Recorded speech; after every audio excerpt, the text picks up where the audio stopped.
Bismillahirrahmanirrahim. Assalamualaikum warahmatullahi wabarakatuh.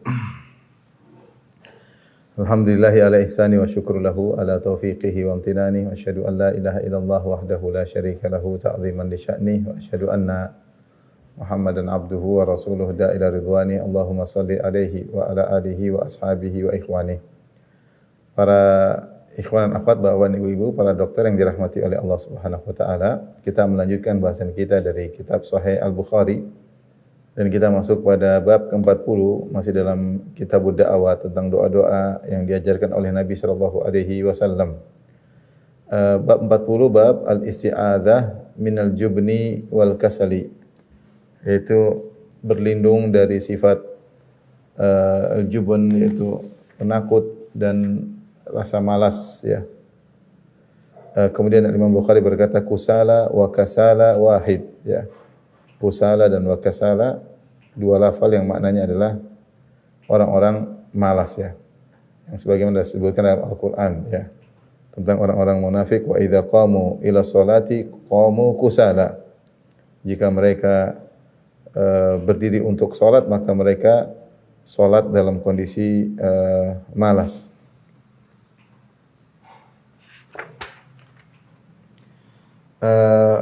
Imam Al-Bukhari membawakan hadis, beliau berkata, qala haddatsana Khalid bin Makhlad, qala haddatsana Sulaiman, qala haddatsani Amr bin Abi Amr, qala sami'tu Anas ibn Malik qala, aku mendengar Anas bin Malik berkata, kana Nabi sallallahu alaihi wasallam yaqul, adalah Nabi sallallahu alaihi wasallam berdoa, Allahumma inni a'udzubika minal hammi wal hazan, ya Allah, aku berlindung kepada Engkau dari al-ham dan al-hazan, wal ajzi wal kasal, ya.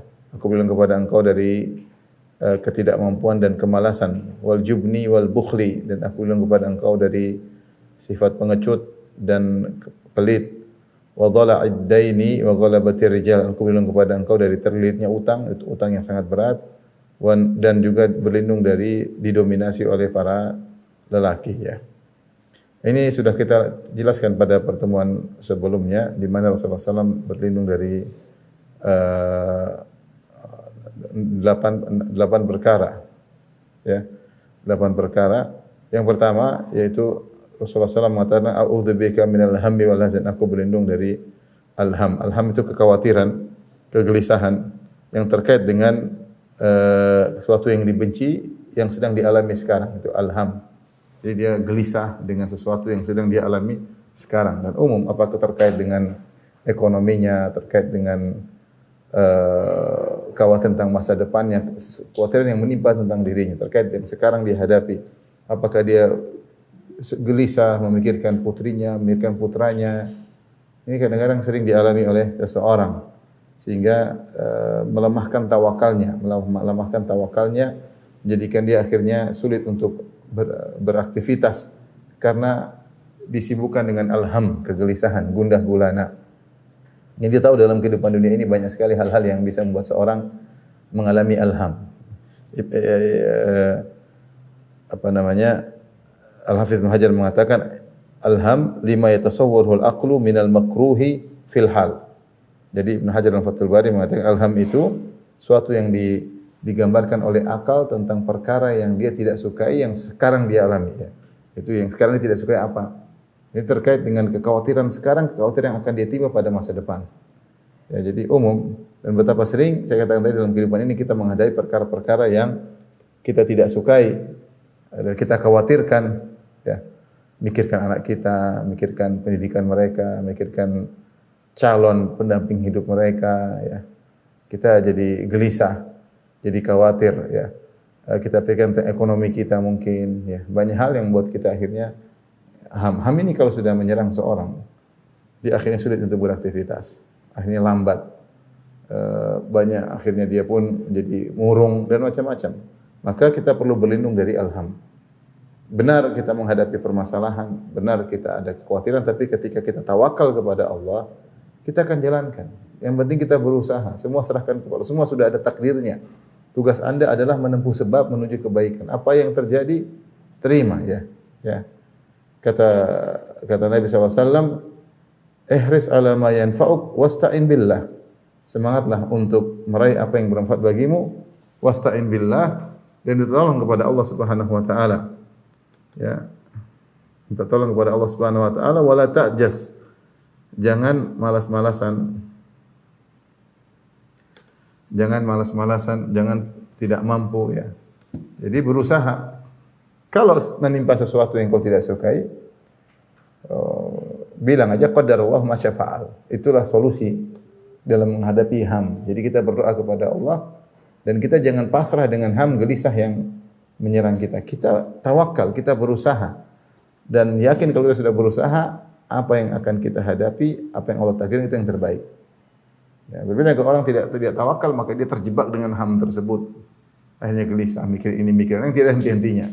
Ham yang satu, ham yang kedua, kegelisahan berikutnya berturut-turut. Taib yang kedua, Rasulullah SAW berikan dari wal hazan. Wal hazan adalah kata Al-Hafidz Ibnu Hajar wal huznu atau al hazanu lima waqa'a fil madhi. Itu akal memikirkan tentang perkara-perkara yang tidak menyenangkan yang telah terjadi di masa lalu. Tidak menyenangkan tapi telah terjadi di masa lalu. Dan ini juga di antara hal yang kesedihan menimpa siapa saja. Siapa yang tidak pernah sedih? Kita semua pernah sedih. Kita juga terkadang memikirkan masa lalu, menyedihkan tentang mungkin keluarga kita yang sudah meninggal, orang tua kita, atau hal-hal yang terlanjur terjadi.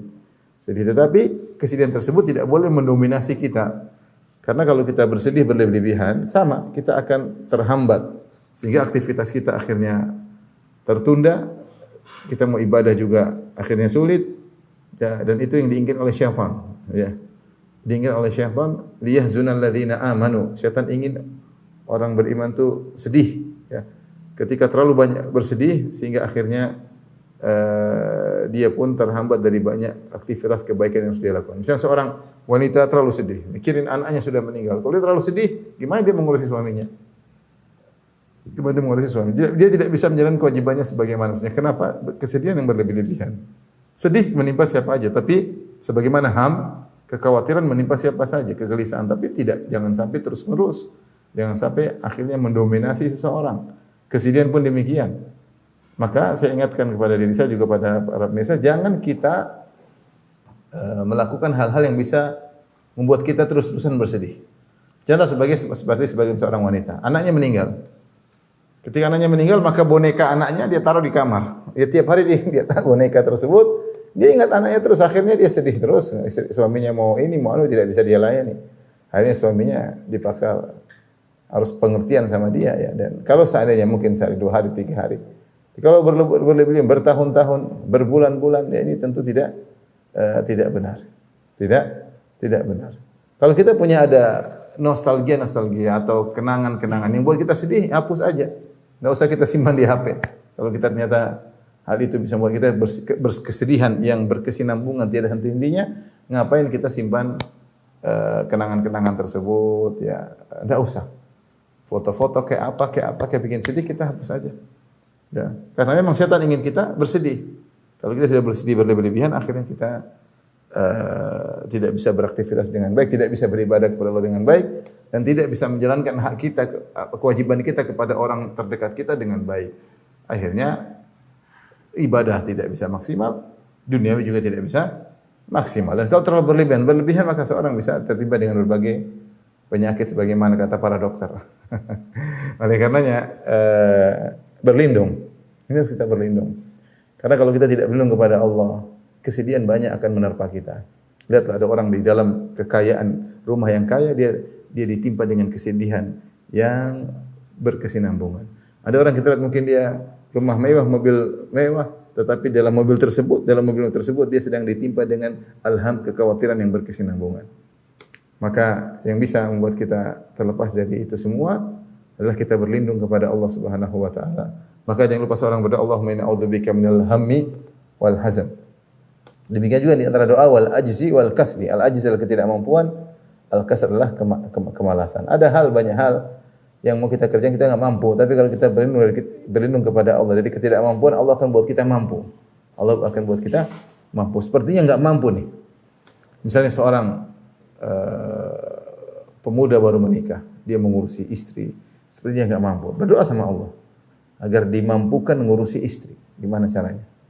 seorang akan melakukan suatu kegiatan sosial misalnya, dia merasa tidak mampu, dia berdoa kepada Allah, Allah akan berikan dia kemampuan. Ya, kekuatan semua milik Allah akan berikan dia kemampuan. Wal kasal, malas, ini yang repot ini. Al kasal adalah al kasal, kemalasan, di mana seorang punya potensi, punya kemampuan, tapi dia malas melaksanakan. Ini menimpa banyak orang, ya. Malas-malasan, menunda-nunda pekerjaan, menunda kegiatan, mau ibadah ditunda-tunda, mau baca buku ditunda-tunda, ya. Mau sholat ditunda-tunda, ya. Berbakti sama orang tua nanti-nanti saja. Jangan seperti itu. Kapan kita malas-malasan, kita sebenarnya buang-buang umur kita. Karena kemalasan itu membuang umur, membuat sesuatu kegiatan tidak maksimal, tidak optimal. Kenapa? Karena kita kerjakan dengan malas-malasan. Tapi kalau kita kerjakan dengan giat, maka kita bisa efektif dalam menggunakan waktu kita, umur kita, sehingga produk yang bisa kita hasilkan juga lebih baik.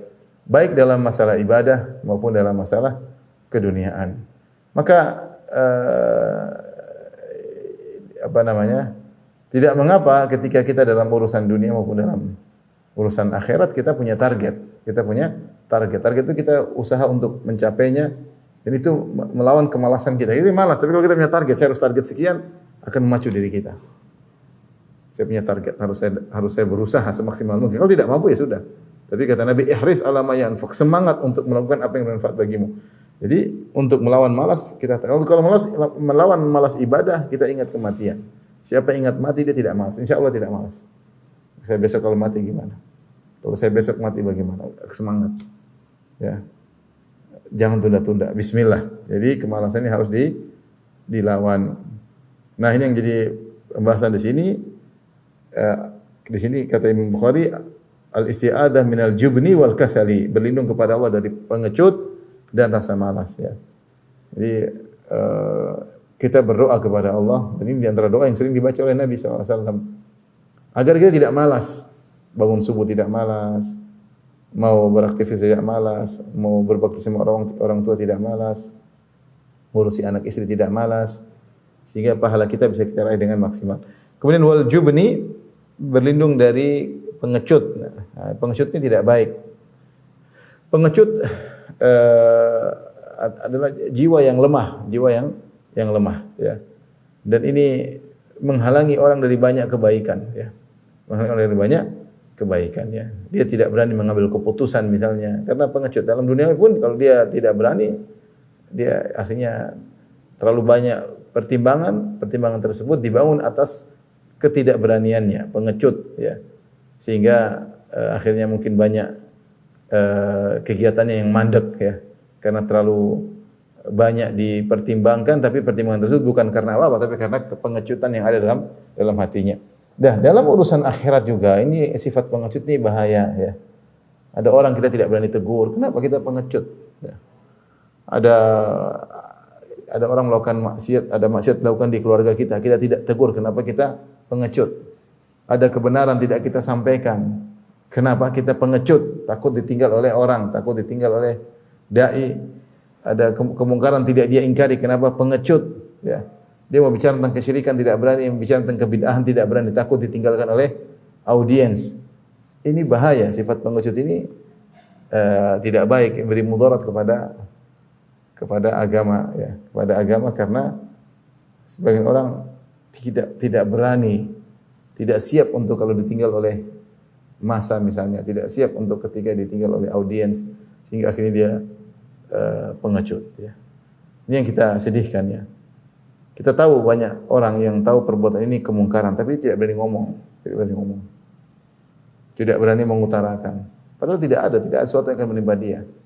Dia tidak akan disakiti fisiknya, ya mungkin dikata-katain, mungkin diusir, mungkin diapain, tapi karena pengecut tersebut dia tidak berani mengutarakan. Dia ingin ketika pergi ke suatu tempat menyenangkan orang tanpa harus mengkritiki atau memperbaiki kesalahan yang ada pada kaum atau audiens yang dihadapi tersebut. Jadi sifat pengecut ini buruk, ya. Makanya dalam hadis ketika kalau tidak salah Muawiyah minta nasihat dari Aisyah radhiyallahu anha, maka kemudian Aisyah mengirimkan nasihat dari hadis Nabi SAW, man iltamasa ridallahi bi sakhatin nas radhiyallahu anhu wa ardallahu wa ardahullah anhu ya. Barang siapa yang mencari keridhaan Allah dengan kemarahan orang-orang, maka Allah akan ridha kepadanya dan Allah akan menjadikan orang ridha kepadanya. Dan sebaliknya, waman iltamasa ridhan nas bi sakhatillah. Siapa yang mencari keridhaan manusia dengan kemurkaan Allah, maka Allah akan murka kepadanya dan Allah akan buat orang pun murka kepadanya. Ada orang karena ingin mencari keridhaan manusia, akhirnya dia melakukan hal yang haram atau dia diam dari kemungkaran supaya orang-orang dia nyaman dengan orang-orang ya. Benar dia mendapatkan kesenangan, orang-orang senang sama dia, tapi dia dimurkai oleh Allah Subhanahu wa taala. Maka sifat pengecut ini buruk, bagi dai juga buruk, bagi seorang pemimpin juga buruk, tidak berani mengambil keputusan, bagi penguasa juga adalah keburukan. Harus berani tentu dengan pertimbangan ya, bukan berani nekat tanpa pertimbangan. Keberanian yang dibangun di atas ilmu tentunya ya. Dan orang yang paling berani adalah Nabi Muhammad sallallahu alaihi wasallam ya. Dalam hadis-hadis bagaimana Rasulullah SAW adalah orang yang paling pemberani. Dalam peperangan beliau yang paling depan. Makanya Ali bin Abi Thalib radhiyallahu anhu pernah berkata, "Kunna idza marra al-ba'su ittaqaina bi Rasulillah sallallahu alaihi wasallam." Kami dahulu kalau dalam kondisi perang sudah bergejolak, sudah bergelora, sudah sangat parah, kami berlindung di balik Nabi sallallahu alaihi wasallam. Artinya Nabi paling depan. Dan itu adalah perkataan Ali, dan Ali radhiyallahu anhu adalah seorang sahabat yang sangat-sangat pemberani. Tapi keberaniannya masih kalah dengan Rasulullah sallallahu alaihi wasallam. Dan di sini dia mengatakan kalau dalam kondisi terdesak kami berlindung di balik Nabi. Karena Nabi dijaga oleh Allah Subhanahu wa taala ya. Demikian juga dalam perang Hunain ketika tiba-tiba banyak pasukan musuh dari kabilah Hawazin yang menyerang tiba-tiba, mereka bersembunyi kemudian mereka menyerang tiba-tiba, maka banyak sahabat yang mundur ke belakang kecuali yang segelintir kecil yang bertahan. Nabi justru dengan begolnya dia malah maju ke depan, tidak mundur sama sekali. Bahkan dia berteriak, "Ana nabiyyun la kadzib, ana ibnu Abdul Muttalib." Aku adalah nabi yang tidak berdusta dan aku adalah putra atau cucu dari Abdul Muttalib. Justru dia mengeraskan suaranya agar diketahui oleh musuh. Bukan takut sembunyi, malah dia keraskan suaranya, saksinya Nabi saya tidak berdosa. Memiliki keberanian yang luar biasa. Ini semua ketidakberanian ini atau pengecut ini karena kurangnya tawakal. Karena kurangnya tawakal, maka berlindung kepada Allah ya. Kalau kita masih punya sifat pengecut, kita berlindung kepada Allah. Ya Allah, aku berlindung kepada Engkau dari sifat pengecut agar dihilangkan, dijauhkan dari dada kita. Kemudian wal bukhli, berlindung dari pelit. Kemudian wadhara'id daini, berlindung dari terlilit hutang yang melilit, berat, yang tidak bisa dibayar, apalagi sudah pada ditagih. Hutangnya besar, kemudian orang pada nagih. Berlindung agar bisa terlepas dari seperti ini. Mungkin kita punya utang besar tapi masih kita bisa bayar. Masih kita bayar. Ya, kemudian ghalabatir rijal, dan kita juga berlindung dari didominasi oleh orang-orang yang mungkin ingin berbuat buruk kepada kita. Kita berlindung dari hal ini semua. Jadi Rasulullah SAW berlindung dalam hal ini dari 8 perkara, dari al-ham, kemudian al-hazan, al-ajzi. Jadi al-ham itu kegelisahan atau kegundah gulana terkait dengan sekarang atau masa depan, al-hazan terkait dengan masa lalu, kesedihan, al-ajzu terkait dengan ketidakmampuan, al-kasal kemalasan, al-kasal, al-jubn pengecut, kemudian al-bukhl pelit, kemudian terlilit hutang dan dikuasai oleh para lelaki. Taib bab berikutnya bab at-ta'awudz minal bukhli. Bab berlindung dari sifat pelit. Sifat pelit. Kata Al-Imam Al-Bukhari dalam Sahih Bukhari terkadang beliau menjelaskan tentang bahasa ya. Dia mengatakan al-bukhlu wal bakhalu wahid. Mislul huzni wal hazani.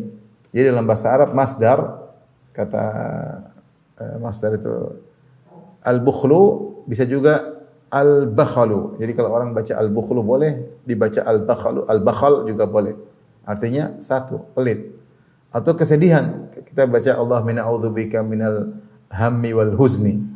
Boleh. Atau kita baca minal hazani.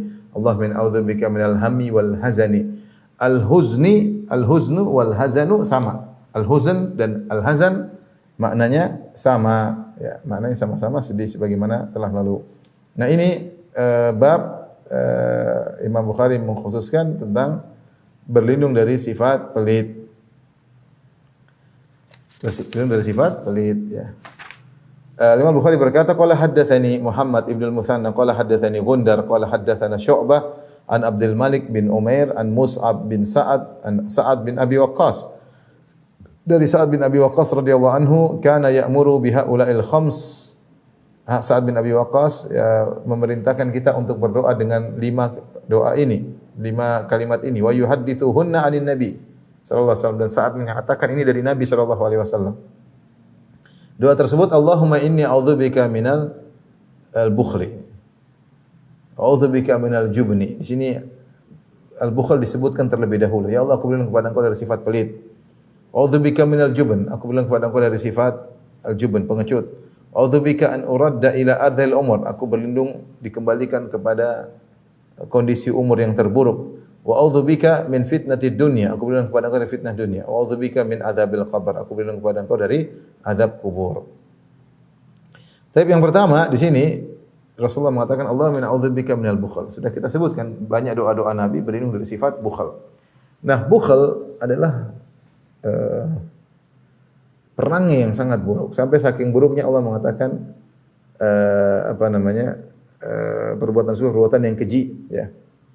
Kata Allah Subhanahu wa taala, asy-syaitanu ya'murukum bil fahsya. Wallahu ya'idukum maghfiratan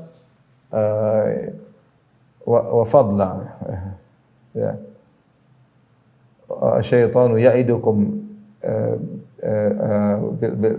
dalam Al-Qur'an Allah, syaitan memaksa kita atau menakut-nakuti kita dengan kefakiran dan perbuatan keji, ya.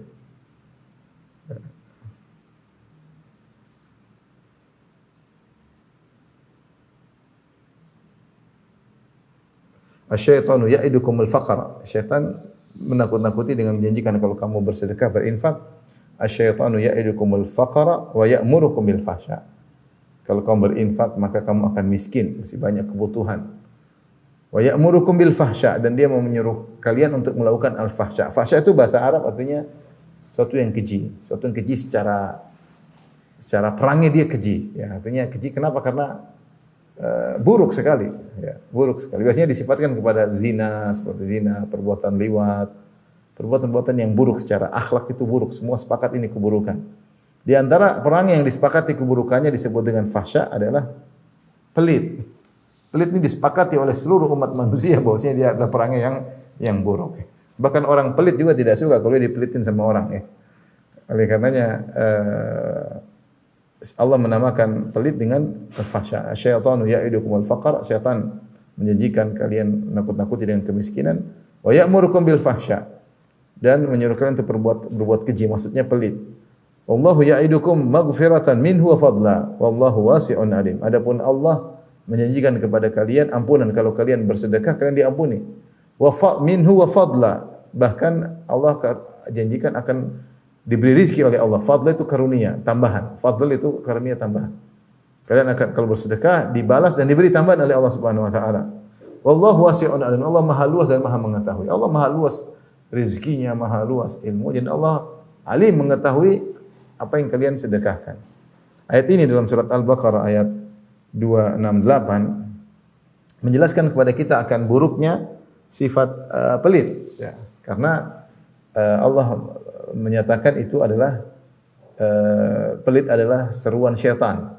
Siapa yang pelit berarti dia sudah mengikuti atau menyambut dakwahnya syaitan. Karena syaitan yang menyuruh, wa ya'murukum bil fahsya. Silakan berbuat keji, itu pelit. Ya. Dan nakut-nakuti dengan kemiskinan. Dan siapa yang tidak pelit, dia bersedekah karena Allah Subhanahu wa taala, maka Allah akan beri ampunan. Wallahu ya'idukum maghfiratan minhu. Allah akan beri ampunan. Wa fadla sebenarnya menafsirkan yaitu tambahan rezeki. Itu yang kalian berikan akan dikembalikan oleh Allah dan ditambah. Apakah nominal ditambah atau keberkahannya ditambah atau Allah bukakan rezeki-rezeki yang lain selain harta. Ya, orang bersedekah akan diberi tambahan, ya.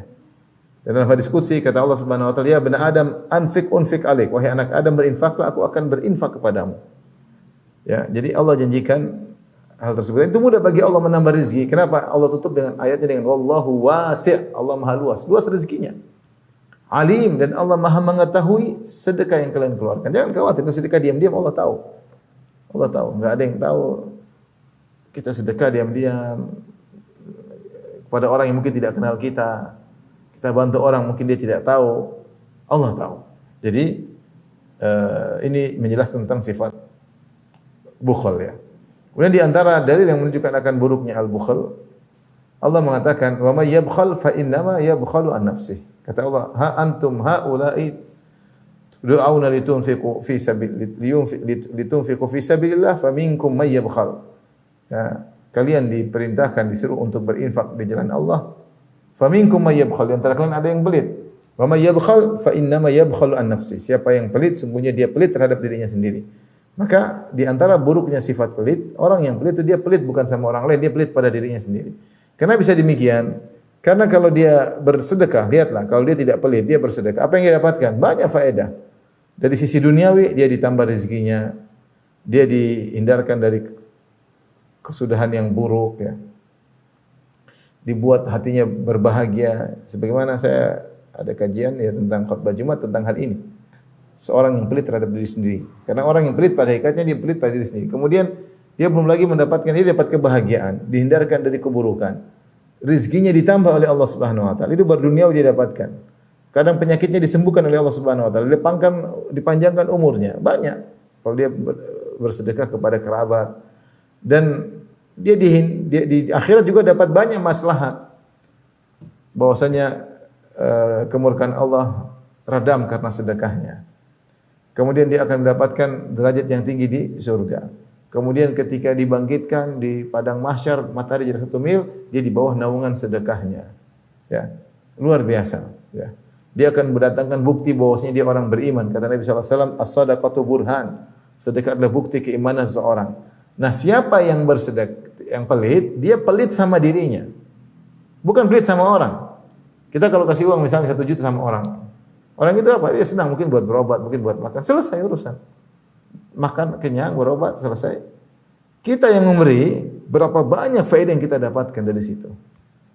Sesungguhnya kalau kita pelit sama orang, bukan kita pelit sama orang tersebut, kita pelit sama diri sendiri. Kata Allah, "Ma yabkhal fa innama yabkhal an nafsi." Siapa yang pelit, dia pelit terhadap dirinya sendiri, ya. Oleh karenanya, Rasulullah SAW berlindung dari sifat pelit. Ikhwan dan akhwat yang rahmati Allah Subhanahu wa taala, untuk melawan sifat pelit ini kita harus berjuang. Harus paksa diri kita untuk keluarkan uang di jalan Allah Subhanahu wa taala. Ini perlu keimanan aja. Kita insyaallah kita keluarkan akan kembali cepat atau lambat, bahkan kembali dengan lebih banyak. Ya sudah banyak buktinya. Sudah banyak buktinya. Saya kenal teman-teman saya yang mereka berinfak di jalan Allah, insyaallah mereka ikhlas. Tidak ada mereka yang sulit. Mereka dalam kondisi mudah. Bahkan di masa-masa pandemi pun mereka diberi kemudahan oleh Allah Subhanahu wa taala. Rezeki mereka terus bertambah dan infak mereka pun semakin bertambah. Mereka keluarkan infak banyak, mereka semakin bertambah. Dengan syarat dia ikhlas pada Allah Subhanahu wa taala, tidak mencari sanjungan, tidak mencari pujian, tidak, niatnya karena Allah Subhanahu wa taala. Urusan rezeki urusan Allah. Kata Nabi sallallahu alaihi wasallam, "Ma naqasat shadaqatun min mal." Bahwasanya sedekah tidak akan mengurangi harta. Artinya apa? Bertambah. Yang lebih parah ketika seorang bukan hanya pelit pelit pada orang jauh, dia pelit sama orang terdekatnya. Sungguhnya hidup bersama orang pelit menderita. Bayangkan ada kepala keluarga pelit. Siapa yang menderita? Istrinya, anak-anaknya semua menderita. Kenapa? Bapak mereka pelit. Sudah pelit pasti suka marah-marah.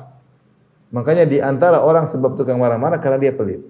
Kenapa? Kalau suka marah dia pelit. Kenapa? Karena semua jadi perhitungan. Ada sedikit, kenapa ini? Ini kenapa? Ini mahal padahal murah. Semuanya diperhitungkan sehingga dia mudah emosi.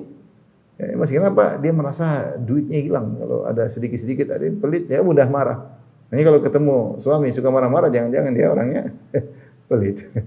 saking ada kejadian nyata, ada seorang subhanallah, istrinya kecelakaan, bawa mobil kecelakaan. Dia lapor sama suaminya, "Mas, saya kecelakaan." Yang pertama ditanya suaminya, "Gimana mobilnya? Aman atau tidak?" Bukan tanya dia, "Kamu bagaimana kondisinya?" Ditanya mobilnya dulu.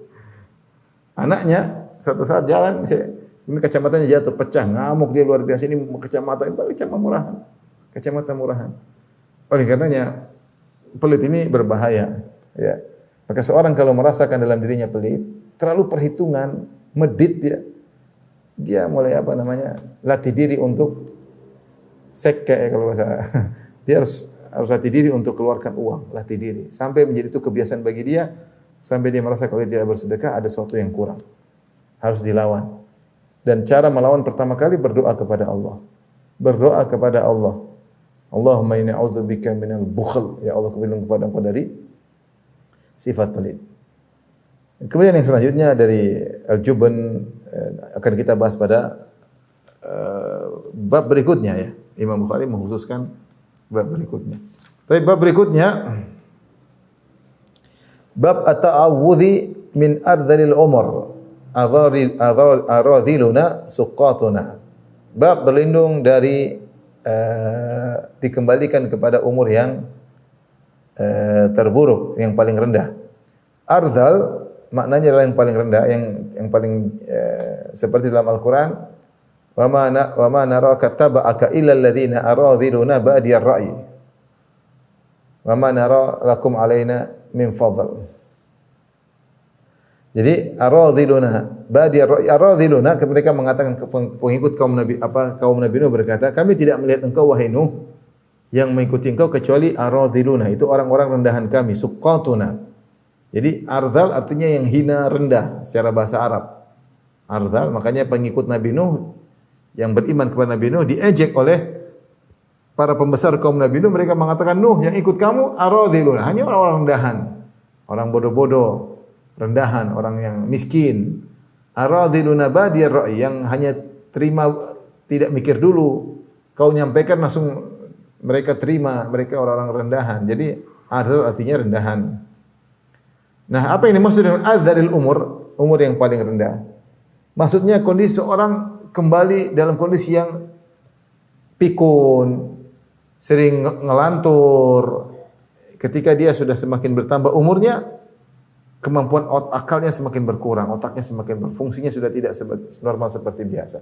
Mulai dia pikun, mulai dia ngelantur, mulai mentalnya seperti anak-anak.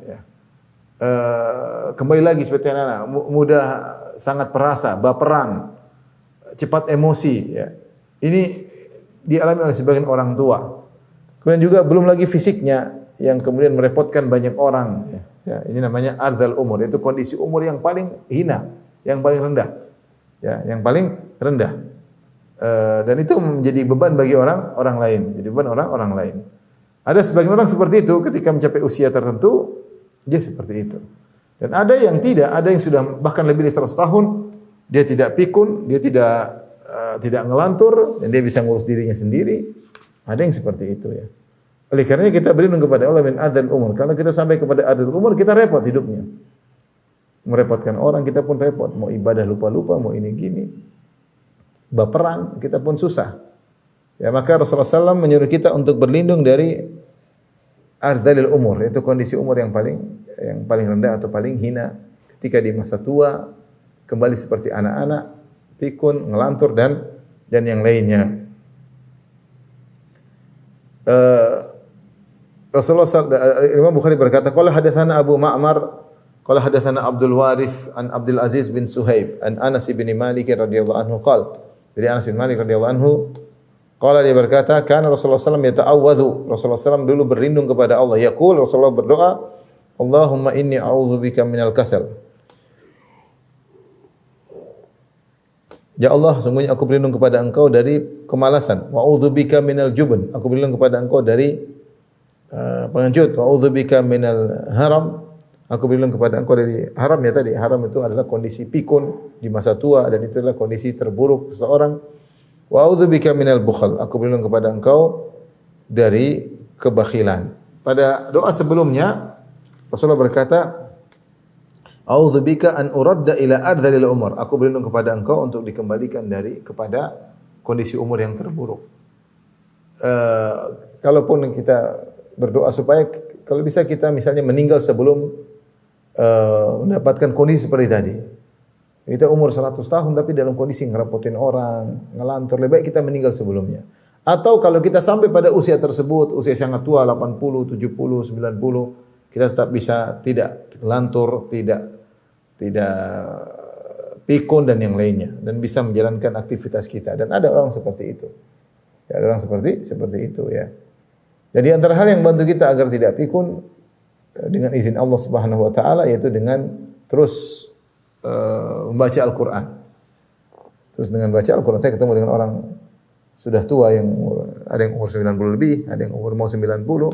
Karena sering baca Quran, dia bicara tidak ada pikun sama sekali, bicara nyambung, bercanda ya. Mungkin fisik sudah mulai lemah tapi secara akal tetap kuat. Di antara dua-duanya saya ketahui yang satu umur 91, yang satu umur 88 kalau tidak salah. Di antara sebabnya adalah mereka sering baca Al-Qur'an ya. Mereka sering baca Al-Qur'an. Makanya misalnya kita di Madinah, kita dapati para ulama, mereka sudah usia tua, mereka tidak pikun. Mereka baca ayat lancar. Karena mereka sering mengulang-ulang, Allah beri anugerah kepada mereka, akal mereka dijaga. Sehingga mereka tidak pikun di usia sudah sangat-sangat tua. Di usia sangat-sangat tua ya. Ini di antara hal yang untuk kita bisa terjaga sehingga di masa tua kita pun tidak pikun ya. Baik, kita lanjutkan. Bab ad-du'ai bi raf'il waba wal waja'. Doa kepada Allah agar diangkat wabah. Wabah itu wabah kalau bahasa kita. Wabah maksudnya wabah. Wabah itu ya seperti pandemi kemarin namanya wabah, penyakit yang mudah yang tersebar dan mudah dan mematikan. Tidak mesti mematikan, terkadang tersebar. Wabah itu tersebar di mana-mana. Wabah banyak. Ada yang wabah mematikan seperti pandemi, ada kolera misalnya atau penyakit taun dan yang lainnya. Al-waja' artinya penyakit. Jadi di sini doa agar Allah mengangkat wabah yang ada dan mengangkat penyakit. Al-Imam Al-Bukhari berkata, qala haddatsana Muhammad bin Yusuf, qala haddatsana Sufyan an Hisham bin Urwah an Abi an Aisyah radhiyallahu ta'ala anha qalat. Dari Aisyah radhiyallahu anha beliau berkata, qala an-nabiy sallallahu alaihi wasallam, Rasulullah SAW bersabda, Allahumma habib ilaina al-Madinata kama habbabta ilaina Makkah aw ashad.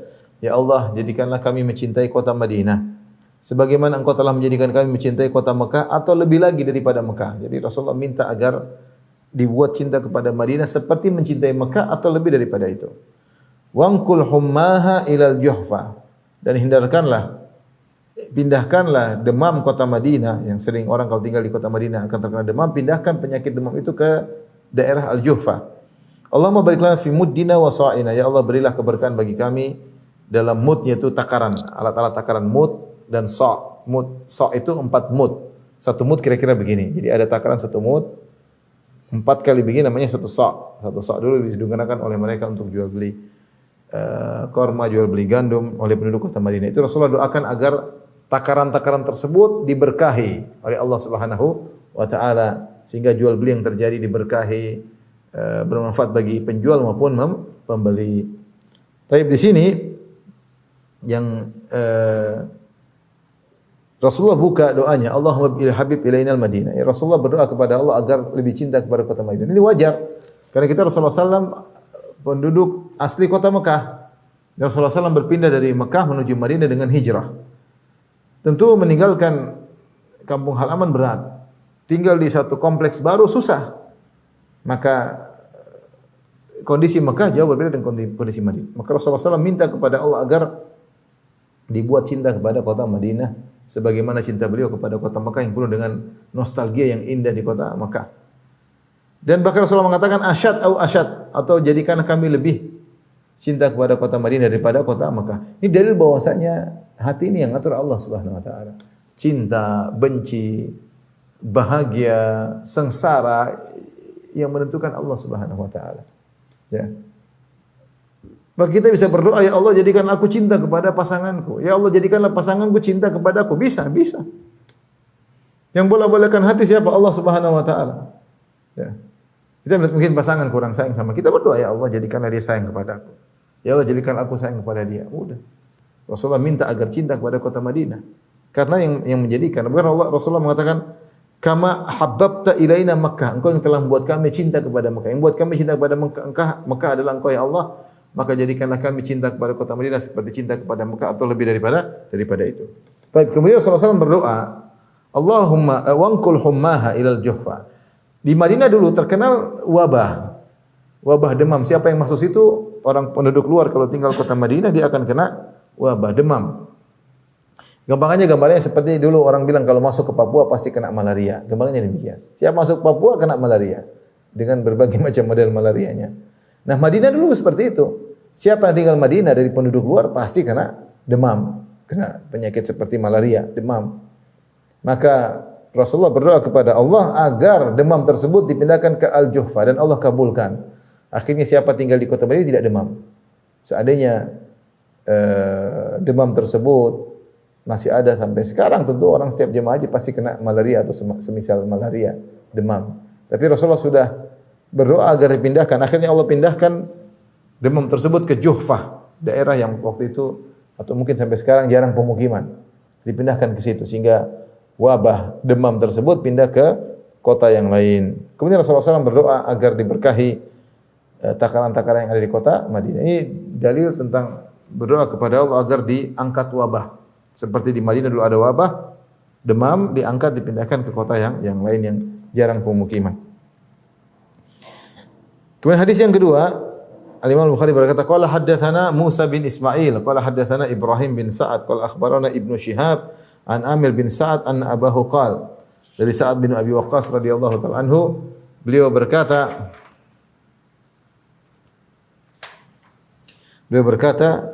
adani Rasulullah SAW fi hajjatil wada. Rasulullah SAW menjengukku ketika haji wada. Min syakwa ashfaitu minhu alal maut. Karena aku ditimpa dengan penyakit yang aku hampir meninggal dunia dengan penyakit tersebut. Rasulullah jenguk aku. Fakultu, karena aku merasakan meninggal dunia karena penyakit yang berat. Aku berkata, ya Rasulullah, balagha bi ma tara minal wajah. Ya Rasulullah, lihatlah diriku sudah terkena penyakit yang parah. Wa ana dzu malin, dan saya punya harta yang banyak. Wala yarithuni illa ibnatun li wahidah. Dan qadarullah tidak ada ahli warisku kecuali seorang putriku, satu orang putriku, dia punya anak yang lain. Afa atasaddaqu bi thulutsai mali? Bolehkah aku karena ahli warisku cuma seorang wanita, saya boleh bersedekah sebelum mati ini, saya bersedekah 2/3 hartaku. 2/3 hartaku yaitu 66%. Qala la, kata Rasulullah, jangan terlalu banyak 2/3. Qultu fa bi syatrihi, bolehkah saya bersedekah dengan hartaku setengahnya 50%?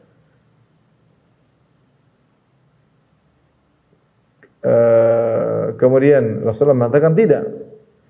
Kalau gitu sulus, sepertiga hartaku, kata Nabi sallallahu alaihi wasallam, as-sulutsu katsir, boleh sepertiga. Tapi sepertiga itu sudah banyak. 33% sudah banyak. Kemudian Rasulullah berkata, innaka antadhara warasataka agniya. Ya. Di sini lihat. Jadi Rasulullah SAW mengatakan wasiat itu sepertiga paling banyak, tapi bukan itu yang terbaik. Makanya Abu Bakar As-Siddiq radhiyallahu anhu berwasiat dengan 1/5 hartanya. Jadi saat ingin bersepertiga, Rasulullah sepertiga sudah banyak. Sepertiga sudah banyak. 1/5 oke. Ada yang 1/4, 1/5. Sepertiga itu yang paling maksimal wasiat. Dan itu bukan berarti yang terbaik. Ya. Kemudian karena saat takut akan meninggal dunia dan dia ingin cari pahala sebanyak-banyaknya sebelum meninggal, maka kemudian Rasulullah SAW mengatakan, innaka antadhara warasataka aghniya khairun min antadharahum alatan yatakaffafuna an-nas. Sungguhnya engkau meninggal, kemudian engkau meninggalkan ahli warismu dalam kondisi berkecukupan, itu lebih baik daripada kau sebelum meninggal bersedekah banyak sehingga kau akhirnya meninggalkan ahli waris yang miskin, yang minta-minta kepada orang lain. Jangan. Karena kita ingin dapat pahala, kita sumbangkan seluruh harta kita, anak kita, istri kita susah. Tak boleh. Lebih baik kita tinggalkan harta buat mereka sehingga mereka ditinggal dalam kondisi berkecukupan daripada mereka dalam kondisi miskin minta-minta sama orang lain. Kemudian Nabi berkata, wa innaka lan tunfiqu nafaqatan tabtaghi biha wajh Allah ila ujirta hatta ma taj'alu fi imra'atik. Dan engkau tidaklah berinfak sebuah nafkah, tidaklah engkau keluarkan harta dengan nafkah apapun, kau mencari wajah Allah kecuali kau dapat pahala sampai suapan yang kau suapkan ke mulut istrimu. Rasulullah jelaskan, ya. Dan ini dalil bahwasanya kalau orang ingin melakukan perbuatan duniawi agar dapat pahala, dia harus niatkan karena Allah. Dia sedekah, mengeluarkan uang untuk istri, untuk anak, untuk kerabat, dia harus niatkan karena Allah supaya dapat pahala. Kemudian Rasulullah SAW berkata, Sa'ad bin Abi Waqqas berkata, "Ukhallafu ba'da ashabi?" "Ya Rasulullah, apakah para sahabatku setelah haji wada mereka pulang ke Madinah sementara aku tinggal di Mekah, akhirnya aku meninggal di Mekah?" Sa'ad bin Waqqas sedih karena dia termasuk muhajirin dan kaum muhajirin dahulu mereka meninggalkan Mekah menuju kota Madinah dan mereka tidak mau tinggal di kota yang mereka dulu tinggalkan karena Allah. Jadi mereka kan penduduk kota Mekah, di antara Sa'ad bin Waqqas. Dia yang disiksa, diboikot oleh orang, ibunya tidak mau makan supaya dia kembali musyrik. Sa'ad bin Abi Waqqas dan para sahabat yang berhijrah dari Mekah menuju Madinah, mereka tidak ingin lagi tinggal di kota Mekah selama-lamanya. Kenapa kota Mekah meskipun sudah menjadi negeri Islam setelahnya? Karena kota Mekah itu itulah yang mereka tinggalkan karena Allah. Mereka tidak ingin kembali kepada sesuatu yang pernah mereka tinggalkan karena Allah. Kota Mekah pernah mereka tinggalkan karena Allah. Mereka tidak mau tinggal lagi di situ. Nah, Sa'ad bin Abi Waqqas sedih. Teman-temannya muhajirin yang lain pulang dari haji wada, dia sakit. Dia bertanya Rasulullah, "Akhallafu ba'da ashabi?" Apakah aku akan ditinggal di Mekah sementara sahabat-sahabatku para muhajirin yang lain pulang ke kota Madinah? Maka Nabi memberi wejangan, kata Nabi, "Innaka lan tukhallaf fata'mala amalan tabtaghi bihi wajh Allah illa izdatta darajatan wa rif'atan."